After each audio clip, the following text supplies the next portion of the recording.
के सबक का उन्वान है अखलाकियात।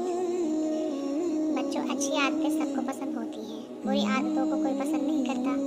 कुरान मजीद और हदीथों में भी बार बार कहा गया है कि अपने आप में अच्छी अच्छी आदतें पैदा करो, क्योंकि इन्हीं से आदमी को इज्जत और बुलंदी मिलती है। हमारे प्यारे नबी सल्लल्लाहु अलैहि वसल्लम के अखलाक की तारीफ खुदा ताला ने कुरान मजीद में भी की है। दुनिया में इस्लाम इखलाक मुहम्मदी ही के ज़रिए फैला।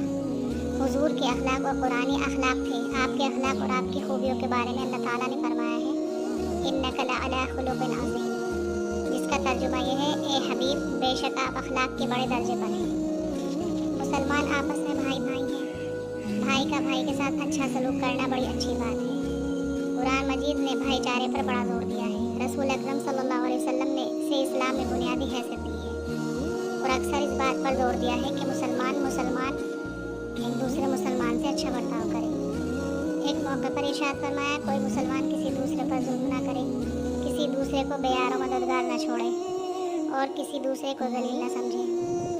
एक और मौके पर इरशाद फरमाया, जो मुसलमान अपने भाई की ज़रूरत को पूरा करेगा, अल्लाह ताला खुद उसकी ज़रूरत पूरी कर देगा, और जो उसकी परेशानी दूर करेगा, अल्लाह ताला भी उसकी परेशानी दूर कर देगा। एक मकाम पर इरशाद फरमाया कि आपस में बुग़्ज़ ना रखो, हसद ना करो, एक दूसरे पर बहतान न बांधो और एक दूसरे की ग़ीबत ना करो। हमें चाहिए कि हम कुरान मजीद और हज़रत रसूल मक़बूल सल्लल्लाहु अलैहि वसल्लम के इरशाद की रोशनी में रोज़मर्रा के कामों में एक दूसरे के साथ अच्छा बर्ताव करें और इस बात की कोशिश करें कि हमारी वजह से किसी मुसलमान भाई को तकलीफ़ ना पहुँचे।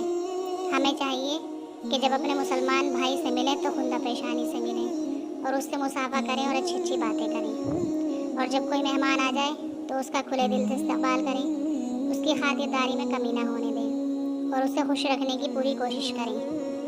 पड़ोसियों के साथ अच्छे बर्ताव की बड़ी ताकीद की गई है। पड़ोसियों का ख्याल रखना बहुत ज़रूरी है, इसलिए हर मुसलमान को चाहिए कि अपने पड़ोसियों का खास ख्याल रखें, उनके दुख दर्द में शरीक हों।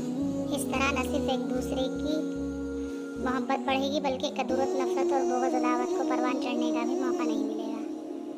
आइए इस सबक के हवाले से मुख्तसर सवालात के जवाब दीजिए।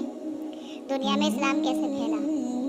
कुरान में हुज़ूर सल्लल्लाहु अलैहि वसल्लम की खूबियों के बारे में क्या कहा गया है? इस्लाम में बुनियादी हैसियत किसे हासिल है?